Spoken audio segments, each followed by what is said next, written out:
CBT News is expanding its reach like never before and is launching in over 70 million broadcasting households.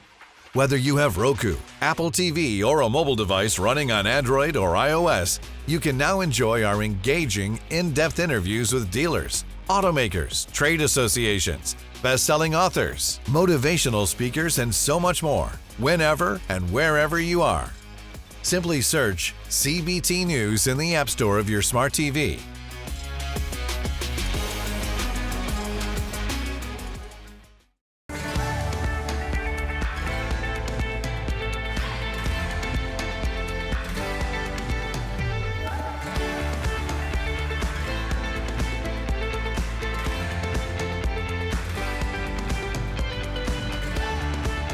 Welcome to CBT News with Shyann Malone. Good morning, everyone. Welcome back to CBT News. I'm Shyann Malone. Thanks so much for watching. On today's show, we are joined by Scott Dooley, owner of CarBox in Kenosha, Wisconsin. But first, here's a look at today's top automotive industry stories. Over the weekend in San Francisco, the Waymo self-driving vehicle was vandalized and set on fire by a crowd of people. The attackers threw a firework inside the car, causing severe damage. This incident highlights the growing hostility towards Waymo following last year's pedestrian dragging accident. Fortunately, the vehicle was not carrying any passengers at the time of the attack, and there have been no injuries reported. The company said that it's working closely with local safety officials to resolve the issue. According to Cox Automotive's DealerTrack Finance Availability Index, auto financing became harder to acquire in January. The index showed a 3% year-over-year decrease, with the lowest credit availability across all channels and lender types than last year. The All Loans Index fell to 93.0, which accounts for a 1% decline since August 2020. The only exceptions were used vehicle purchases through independent dealers and loans. Up next, electric vehicle manufacturer Rivian has cut the prices of its R1T and R1S models by $3,100 ahead of its launch of its more affordable R2. The R1T and R1S models with a 270-mile range now cost $71,700 and $76,700 respectively. Rivian has also introduced new models with a 315-mile range at the previous base prices. Both models are eligible for the federal tax credits of up to $7,500 for leases. This move comes as the demand for EVs has fallen, prompting automakers to cut costs in the past year.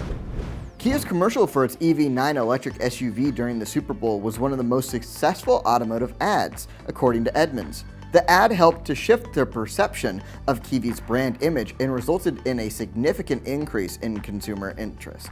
Other automotive ads that performed well during the big game included BMW's Talkin' Like Walkin' spot, Toyota's Dareful Handle commercial, and Volkswagen an American Love Story ad. Each of these ads resulted in significant search increases for their respective brands and models. Don't go anywhere. We'll be right back with Scott Dooley, owner of CarBox, to discuss how dealers are adapting to today's marketplace. CBT News is expanding its reach like never before and is launching in over 70 million broadcasting households. Whether you have Roku, Apple TV, or a mobile device running on Android or iOS, you can now enjoy our engaging, in-depth interviews with dealers, automakers, trade associations, best-selling authors, motivational speakers, and so much more, whenever and wherever you are.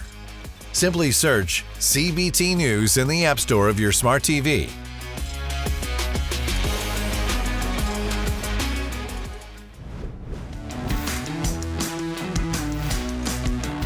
I'm curious too, Scott, how has the credit tightening impacted your business, if so at all?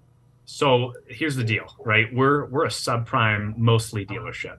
So whenever credit gets bad, our business just keeps growing up. More customers we get. So we love to see the economy tank, unfortunately. So right now, that's exactly what we're doing. We're signing out a customer that doesn't have the greatest credit, but we're giving them an opportunity to have a great car. Yeah, for sure. And what do the credit scores look like? Have they taken a hit here in the last couple of years, or what do they look like? Are they worsening? Oh, man, wintertime is bad. It always kind of dips, but this is probably an all-time low. I've seen quite a few 300 scores, believe it or not. 300? I didn't even know you could go down that low, actually. And you got to really try. I mean, that means you screwed up 3 times. Someone gave you a good chance one time and another chance another time, and then you really barely that's got a tough deal one last time, and you screwed it up one last time. So yeah, they're there, and we actually get them done once in a while just for pride. I was just going to say, if I walk in a car box, with a 300 credit score, can I get a car? You got a 300 score? Well, yeah, sure. Come on in. We'll make sure we can do it for you guys on the news. And talk to us too, about the pricing of cars. It's up, right? Talk to us about affordability. Affordability is something that any independent dealership should try to do. Any big dealership that's out here, especially franchises, right? Those are the people that we're fighting against. They're going to have much higher prices, and that's the advantage of having a shop, maybe, pay $1,000, $2,000 and just rent. You have a price advantage that you can set. If you got to make a nickel on a car, make a nickel. If you got to make a dime, make a dime. You don't need to make a ton of money on these cars. You just got to move them, right? So be cheap, I'd say. And that's a good way to stay away from the big competition, the big guys. Sure. This is going to be a unique question in working in subprime. Have you seen any EVs coming in yet? Are you selling any EVs? Impossible to get financing on EVs. Really? It is terrible. Because of the bank. Yeah, the bank. We did sell a couple, and pretty much impossible to get financing. We found only Associated Bank in our area will do it, and it's a really difficult deal to do. No one wants to roll the dice on these things. So we stay away from them. Subprime banks will just refuse because they're really difficult because you can't put a warranty on them. So yeah, it's not our cup of tea right now, but hopefully in the future. And be sure to watch this full interview right here at cbtnews.com. That wraps up our coverage for today, but we do invite you right back here tomorrow morning on cbtnews.com. Remember, you can stay up to date with the most recent news and trends influencing the retail automotive industry by following us on TikTok, LinkedIn, Facebook, and X, formerly known as Twitter. I'm Shyann Malone. Thanks so much for watching. You have a good one. CBT News, your #1 resource for auto industry news and content. CBT News is expanding its reach like never before and is launching in over 70 million broadcasting households. Whether you have Roku, Apple TV, or a mobile device running on Android or iOS, you can now enjoy our engaging, in-depth interviews with dealers, automakers, trade associations, best-selling authors, motivational speakers, and so much more, whenever and wherever you are. Simply search CBT News in the App Store of your smart TV